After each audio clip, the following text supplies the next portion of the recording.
Hi, my name's Verna and I'm with Pepper Inbound Marketing. And today's free travel agent training is going to be on how to attract customers using Facebook. So the first step is really knowing what your business objectives are. So of course on Facebook, there you can try to get more likes, you can try to get people to like your content, video views, etc. There's lots of different objectives. However, the underlying objective for most travel agents is to generate more business from Facebook. So different agencies are different. For example, if you happen to have a storefront, you might want to drive more people into your office.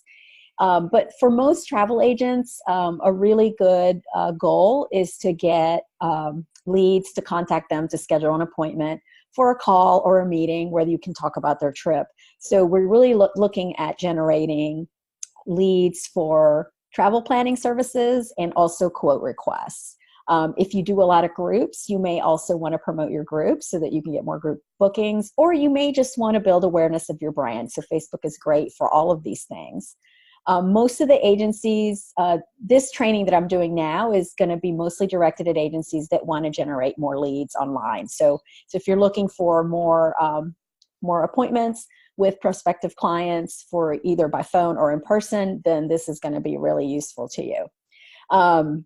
But let's talk a little bit about some of what you have to have in place before you jump on Facebook. So Facebook is great. It gets your name out.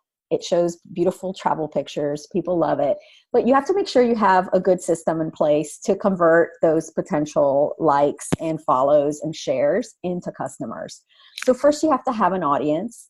You have to have a website, and it could be a one-page simple website or a meeting calendar, but you need to have a page on the internet where you can send the traffic from Facebook.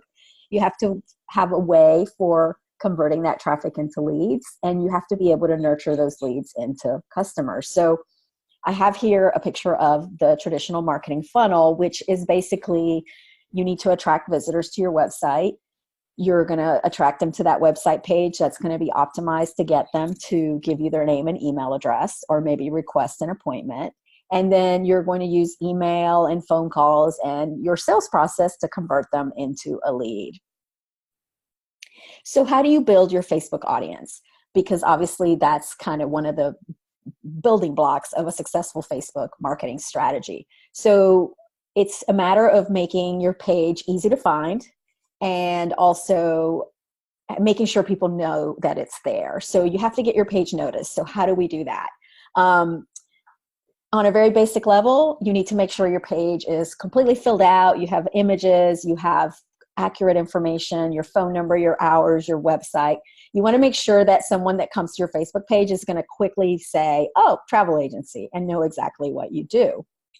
You also can invite existing contacts to like your page. So you probably already have existing customer lists. You have friends and family that are on your personal Facebook account. And most of them would be happy to support your business if you just invite them to. So one of the first things I usually tell people to do is go ahead and invite everyone to like your Facebook page. It'll help you kind of get it going. You can do this directly via Facebook, or you can also, send emails or other messages to people to make that happen. But that's really one of the easiest ways to get your page noticed.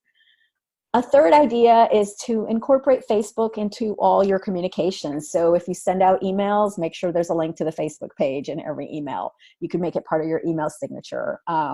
When you post blogs online, make sure there's a way to connect with you on Facebook on that blog page. So simple things like that can help you get the message out that you have this Facebook page that people should follow. Of course, Facebook also has these really handy social plugins. So these are like little pieces of code that you can insert into your website, and they will actually make it really easy for people who are on your website already and reading your content to click like without ever having to leave your website. So those are kind of fun to do as well.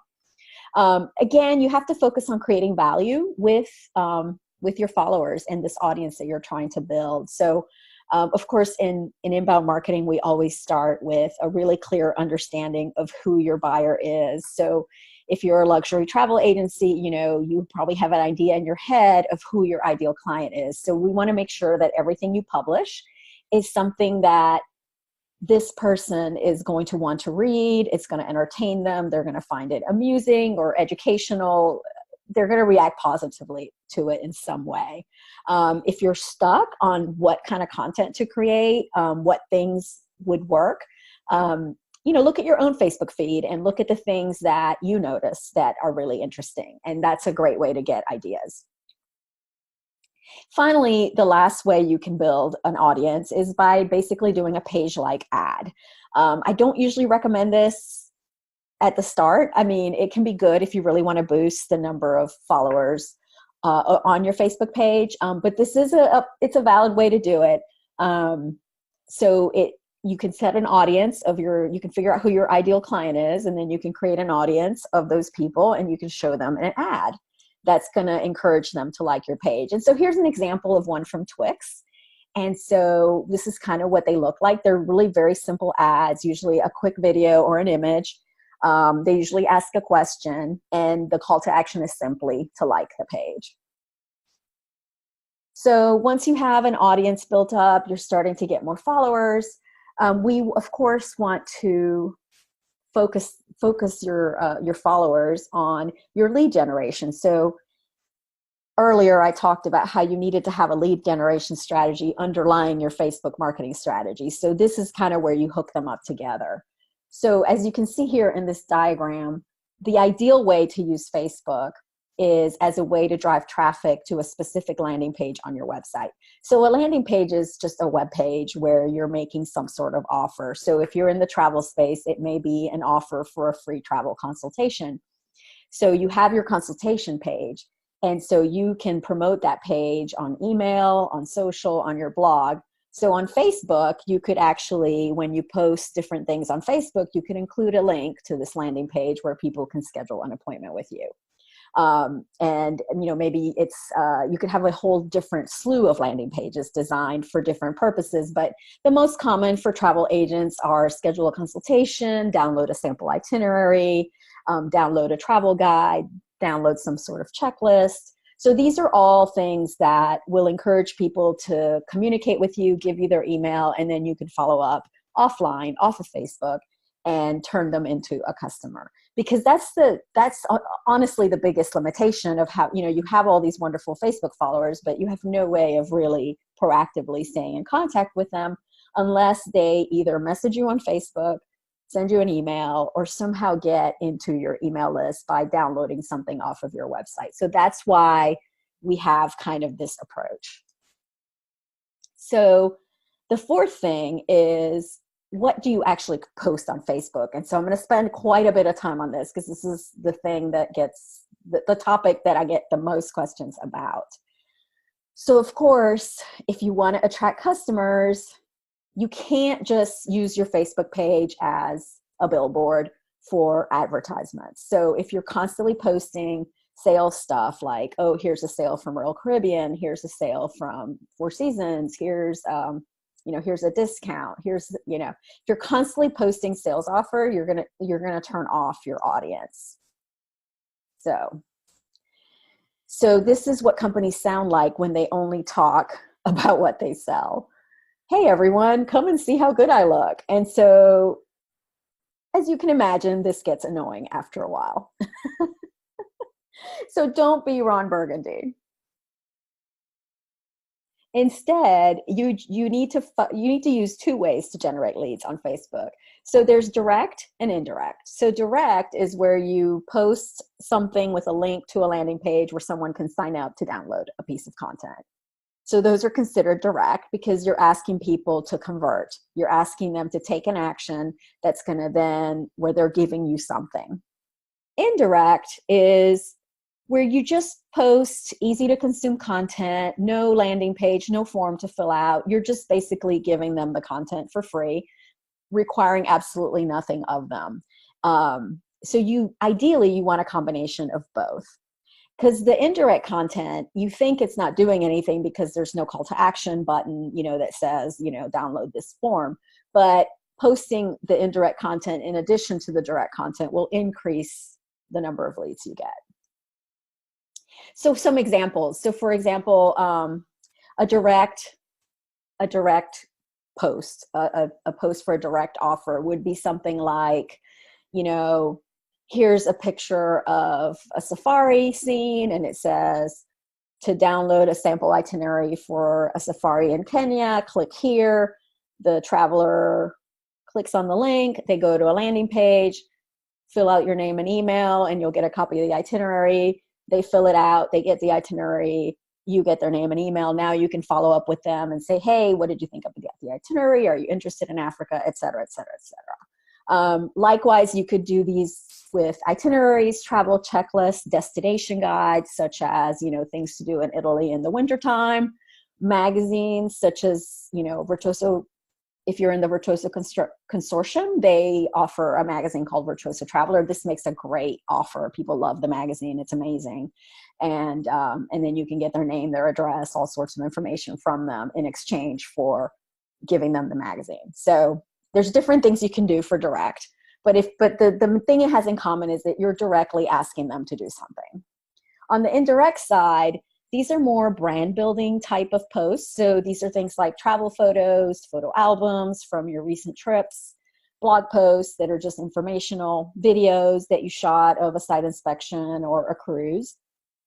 This is where you would post supplier content, like, you know, if you have a video from Seabourn Cruise Lines, or if you have anything that comes from your suppliers that doesn't have a direct call to action back to you or them. And event invites if you're having a cruise night or some sort of wine tasting to promote travel. You know, that's not necessarily asking them to do something. It's just inviting them to attend. So those would be considered indirect.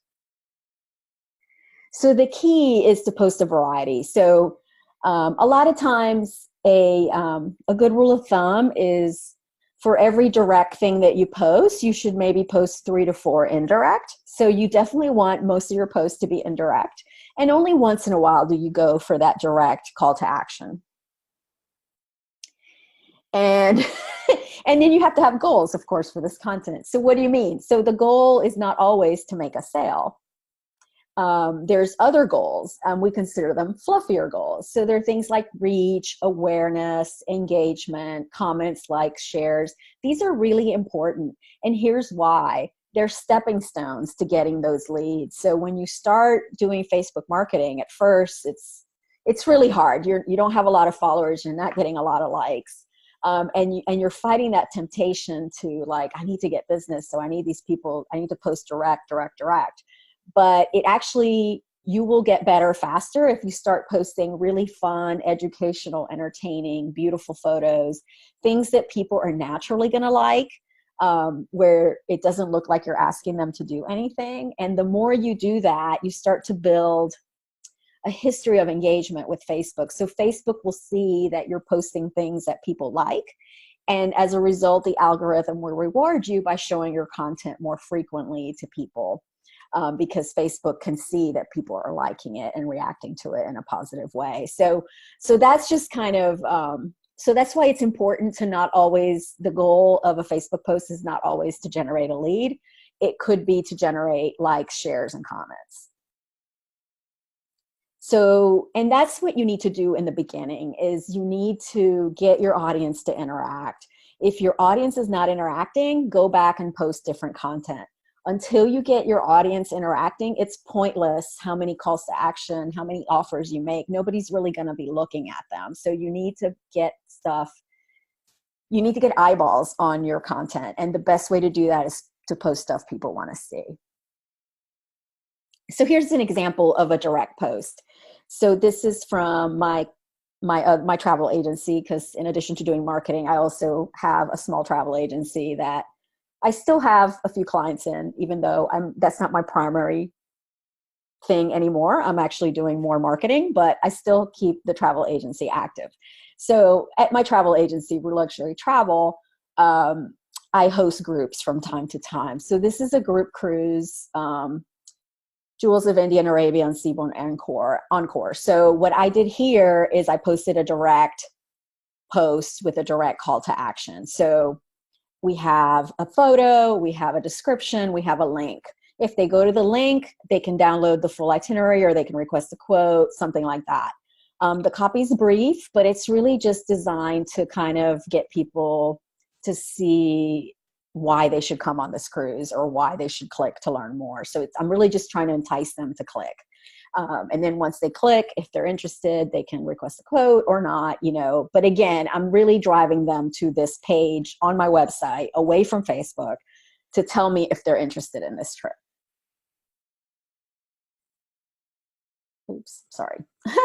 Okay, so now I'm going to give you an example of an indirect. So indirect is, for example, this one. So in this one, we just have a beautiful picture of Tuscany, and it's a sunrise, and it says, is there anything more beautiful than a Tuscan sunrise? Who wishes they were waking up to this view tomorrow morning? So it's really designed purely for engagement, enjoyment. I mean, I'm hoping to get comments. I'm hoping to get likes. I'm really not looking for a lead right now. I'm just kind of creating this sort of goodwill. It doesn't drive deals. It doesn't drive leads. It's just inspiring the traveler and asking questions to hopefully invite comments. There's no link to anything. There's no call to action. So this is what's an example of something indirect. And so you need a little of both. So if your timeline becomes all direct, that's going to get really boring for your followers. If your timeline is all indirect, your followers may love it, but you're never going to get any leads. So you really need to balance between the two, like I said. So, because we don't want to bore our fans. So when we post,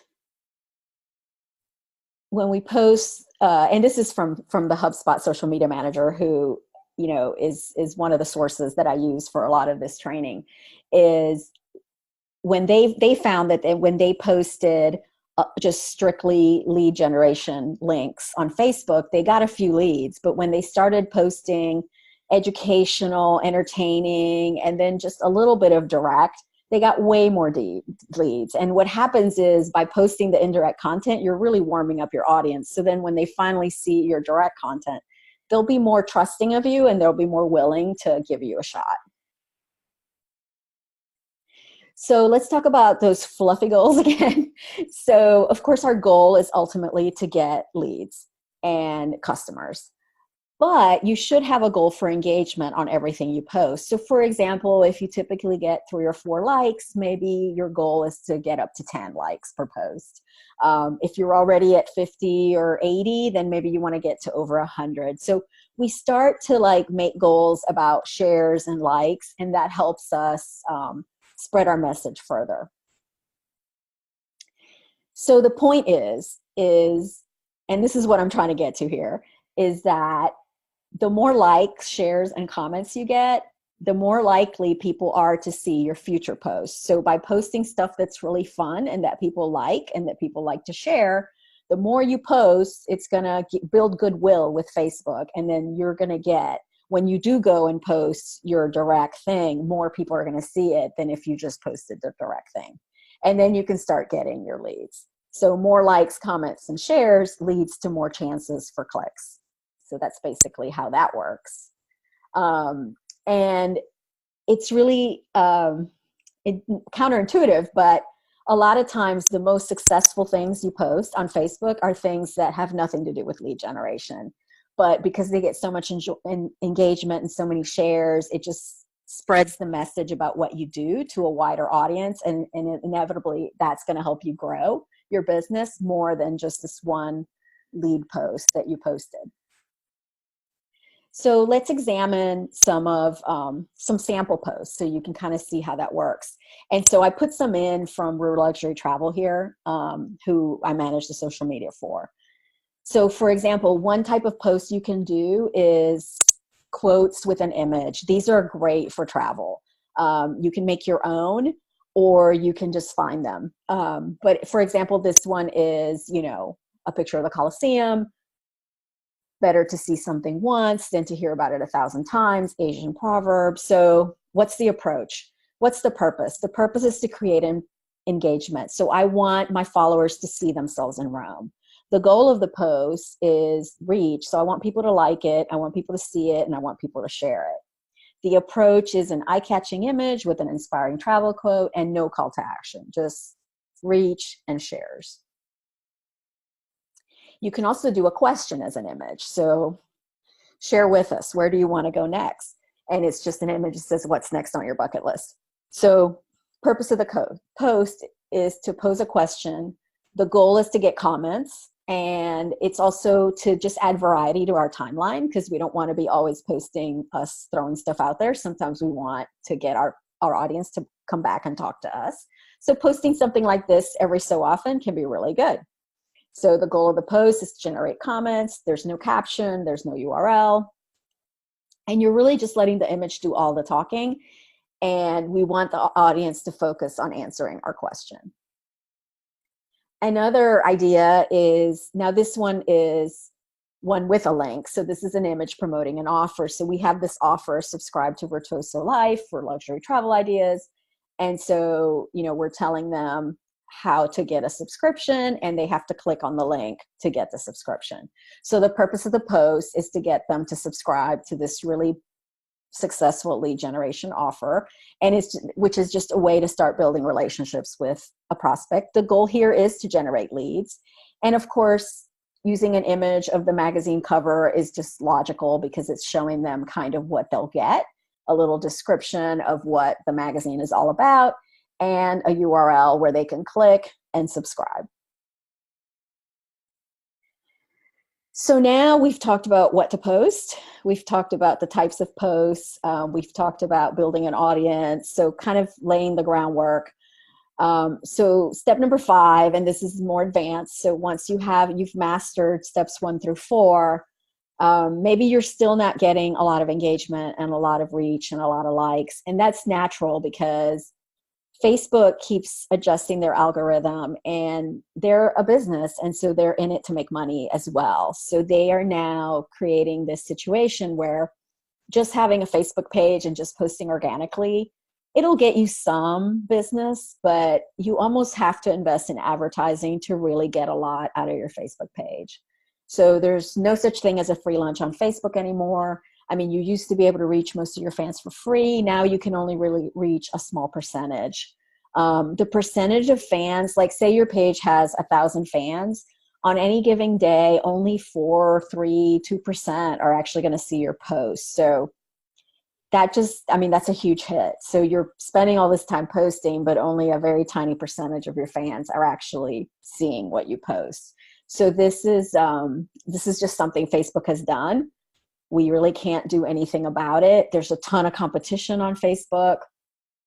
And, brands that want to get noticed, you really have to start paying. So nobody's really happy about this in the marketing world. I mean, we all love the free organic reach, but it's just the reality of how things are on Facebook now. In 2018, the average of reach is like 1%. So if you have 100 followers, only 1 out of 100 is really going to see your posts on any given day. So if you're trying to grow a business, this is not good. And we don't like it, but it's just a reality of doing Facebook marketing, that you're going to have to do a little bit of paid advertising if you really want to use Facebook as a marketing channel. So just because people like your page doesn't necessarily mean they're ready to buy. We know this. So how do we advertise? So to advertise on Facebook, here's just a sample from HubSpot. And this is just, an ebook they published, How to Use Facebook for Mobile Marketing. And so this is just kind of gives you an example of what an ad could look like. In the travel space, it would look a little differently, but it'd be similar. You'll have a link, you'll have an image, you'll have a small blurb. If you're trying to generate travel leads, you probably want to advertise things with links that come back to your website. So for example, that example post I showed you for Virtuoso Traveler, that's something that would make sense to advertise, because you'd want to generate more leads to that offer. So with Facebook ads, you can have different objectives. You can get more likes. You can drive traffic back to your website, to one of your offers. You could drive people to your storefront with a redeemable coupon. You can invite people to events, or you can create awareness of what you do in the marketplace. So those are all your different possible objectives. I mean, Facebook ads can be great. One thing that I like to do with my travel clients is once we build up a few fans, say you have 1,000 fans on your Facebook page, you can actually create an ad that it's very inexpensive, just, you know, $5-6 a day, that will show your content to your fans. So what happens is once you've done all the work to attract these fans to your page, you're basically just paying Facebook to show them the content. And it's mainly about awareness, but it can be really good because it's inexpensive. It's less expensive to advertise to your existing fans than to go out to a cold audience. So this is kind of why we do it. And then there's a lot of stuff you can do with Facebook ads in terms of, you know, creating audiences based on people that visit your website, people that take certain action on your website, existing customers, etc. It's super powerful. The Facebook ads possibilities are just amazing, what you can do in terms of targeting, way beyond the scope of this short training, but definitely something to be thinking about if you're serious about growth. So today I just want to kind of wrap up and leave some takeaways for you. So just some things to remember. I covered a lot. So you definitely want to focus on helping your ideal customers. So your posts should be something that's helpful, entertaining, inspiring to that ideal traveler. So when you create content, think about that. Think about helping, inspiring, entertain them. Create interesting posts, things that people will like and want to share. Make sure you post a balance of direct and indirect. Like I said, I would do like 4 indirects to like 1 direct. That's kind of my rule of thumb, but you know, you could test different things. Make sure you have a goal for each post. Like, how many likes do you hope to get? You know, what are you looking for? And then you can track and you can see which posts tend to do better. And then you can start getting to know what your audience likes and responds to, and then post more of those. Make sure you tell your audience what to do by having a clear call to action. So if you are trying to get somebody to post a comment or like, make sure you tell them what you want them to do in the post. And then experiment, because sometimes the best posts are completely unexpected. Just to give you an example, I was on a trip to Sicily recently, and we were at this little cannoli shop, and my husband had his iPhone, and you know, the lady was getting ready to stuff the cannolis, and he's like, "Oh, can I take a video of you stuffing the cannolis?" She said, "Sure." So she comes out and she had her big tub of mascarpone filling, and she had the shells, and so he took this short little, I don't know, it was like a minute video of her stuffing the cannoli, and I posted it on the Facebook page, and oh my God, it went viral. Like the shop that we were at shared it on their page, and then, I mean, it doesn't hurt that these are the best cannolis in all of Sicily. But next thing you know, there's like 300,000 people had viewed the video. And I had never had anything do so well on Facebook ever in my entire life. So I was shocked. And, you know, when I look at the video, it's not even like the production quality is not great. It's just literally a phone video of this lady stuffing cannoli. Like, there's nothing special about it, but somehow it resonated. But you know what I did learn from it is, you know, that video wasn't about me. It was about the lady with the cannoli, you know, and so sometimes we have to remember that when we do marketing, we always have to make sure that we're communicating to our target and that it's something that they care about and it's about them. Like, we don't want to be constantly self-promoting ourselves, because nobody likes that. And, you know, you need to create content that really puts you in the shoes of your buyer. You know, you have to really think about, what do they want? What are they trying to accomplish? And what would they want to read? So anyway, that's all I have.